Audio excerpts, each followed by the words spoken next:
So, hey there, everybody. I got a call back from Amanda, so I didn't have a chance to get in touch with her yesterday, so I'm going to do that today. But I'm going to play for you the message that she left me first. So, here we go. Hi, Robert. It's Amanda from NetCare, the Client's Rights Officer, just giving you a call back. I tried to call you last Thursday, but it said your phone was disconnected. Maybe it was just turned off for a little bit. I got your message today, just giving you a return phone call. If you could call me back at 614-278-0029, I'd appreciate it. Thanks, Robert. Bye. So, I'm going to give her a call back. I have quite a list of things that I want to cover in this conversation, so I'm going to try and get all of the information out in a simple and understandable format.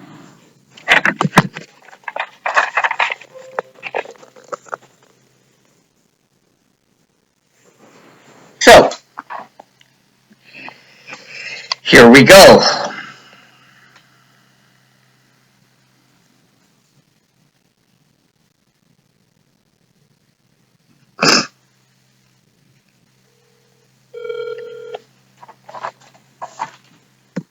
Amanda, how can I help you? Hi, Amanda. It's Robert Milligan. How are you doing? Hey, Robert. I'm good. How are you doing? I'm doing great. Thank you. I'm sorry I didn't get back to you earlier this morning. That's okay. I am in the office right now. I might not have been in the office this morning, so it all worked out. Great. Do you have a little bit of time right now, or is now a bad time? Nope, I got some time. Okay, great. I'm just going to kind of fill you in on what's been happening in the neighborhood, and what I need from you guys. Things haven't been right in my neighborhood for years. So what I did in July is I got the 911 transcripts that are related to my phone number because the police just started to appear at my doorstep and take me in for evaluations out of nowhere. My neighbor Patty held a meeting about me and moving me out of the neighborhood over a drug issue. 4 stays of detention were performed within a 6-week time period in 2020. One of the narratives said, not wearing shoes. That's the only thing that the document had. In June 2021, the stay of detention form was actually blank and filled out by Kathy at NetCare. Patty claims to be my friend to everybody, but she keeps doing these stays of detention thinking that she's going to be able to get me moved out of the neighborhood. Neighbors have been told lies about me, and I found that out during the 911 transcripts. And if you give me your email, I'll be happy to send to you a couple of the videos that I made about it.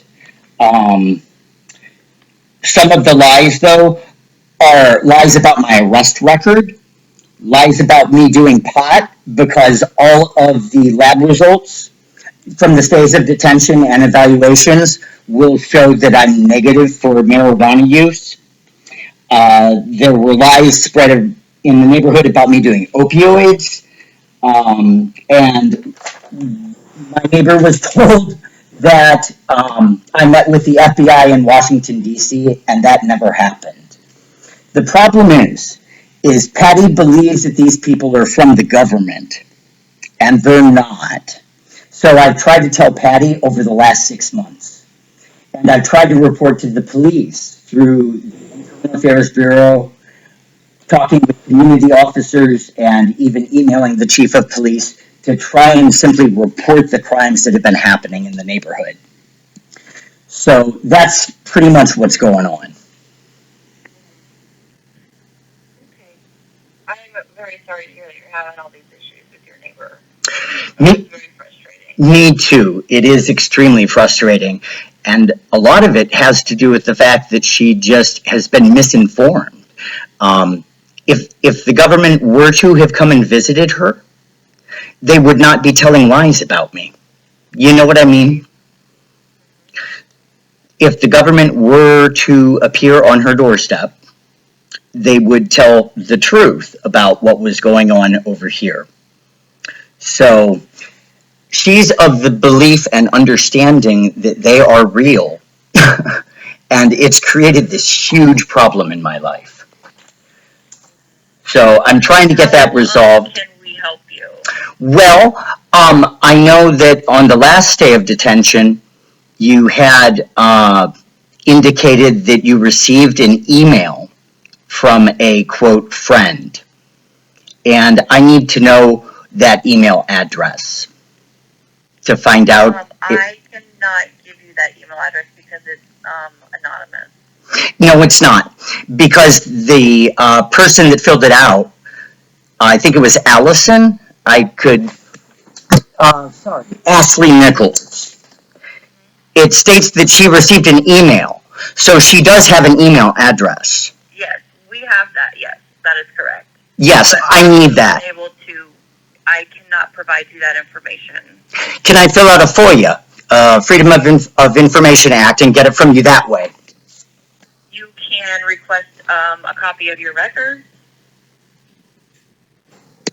Will that have that information in there? Because here's the deal. You're kind of committing obstruction of justice by not allowing me to get the harassment to stop that's going on because my neighbor is trying to get me to move. And I would bet that the email came from Patty Ryan, who claims to everybody that she's my friend, but she is not. Well, I can't confirm or deny if it was Patty. You'll have to request your records and see if you can decipher from the communication that you had with this person. I didn't have communication with this person. Ashley Nichols did. Can I speak with her about it?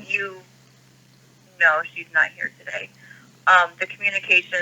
The information that was given to us by this friend was information that you provided to the friend. So if you want to request your records, then you have absolutely every right to do that. Okay, you just have to come in and fill out a release of information, bring in an identification so they can make a copy of it, and then they'll either mail you your records or you can pick them up. Gotcha. Well, you just helped me out tremendously. What is your address? 199 South Central Avenue. Okay. And you just come in door 1 and let them know that you're requesting your records, and then they can help you from there. Okay, great. Is it a process where I'll be able to pick them up all at the same time? And will they also include the stay of detention paperwork? Yeah, you can request the stay of detention paperwork, and it takes, I think, up to 10 business days. Okay. In order to do that. And then I would pick them up at that location? You can either pick them up when they're ready, they'll call you, or you can just have them mail it to you. Yeah, I imagine it's going to be rather thick. Do you understand that 22 evaluations or stays of detention have happened in the last 3.5 years? That's a lot. It's a ton. I also have no history of a mental diagnosis prior to my neighbors calling in. So it's a huge problem. And the fact that I've got the license plate of a net care worker who was over at Patty's that said, and I'm just going to end with this. As she was leaving, she said, well, we can't promise you anything, but there will be an evaluation and testing. 4 days later, I was taken in for a stay of detention. What couldn't the worker promise Patty Ryan? Well, the outcome. Exactly. My neighbor's trying to get me to move, and she's using Netcare and the police to try and get me to move. Gotcha. I'm sorry to hear that, Robert. That's very frustrating. It's extremely frustrating. It's extremely frustrating, and it's extremely frustrating that I'm trying to get help from the police, and they're not assisting at all. So I don't know what else I can do to straighten this out, but my neighbor needs to be straightened out. You know what I mean? Gotcha. Yeah. Do you have any more questions on how to get your records? I don't think I do. I'm really concerned, though, about the stay of detention paperwork that was blank. Isn't that illegal to do? Sure. I'm not sure what you're talking about, but if you bring it in, and if you come in Monday through Friday, 8:30 to about 4, I can take a look at it for you. I'm not sure exactly what you're talking about, but okay. Well, the narrative for the stay of detention is blank, so there's not much to really look at. So if you bring it in, I can tell you if, like, maybe it was like a misprint, or if it was a mistake or something like that. Okay. Because the judge has to read our affidavits, so there definitely has to be quite an extensive narrative in order for the judge to approve that. Yeah. I'm wondering if something may have happened, like in an error, like with the printing. Okay. So bring that in, and I'll take a look at it for you. Okay. Great. That sounds good. I appreciate all your help. Thank you, Amanda. Yeah. No problem, Robert. We'll see you later. All right. Goodbye. Bye. Did you hear how she just kind of blew me off? It was that professional training that she had, where she just calmly agrees. This is bullshit.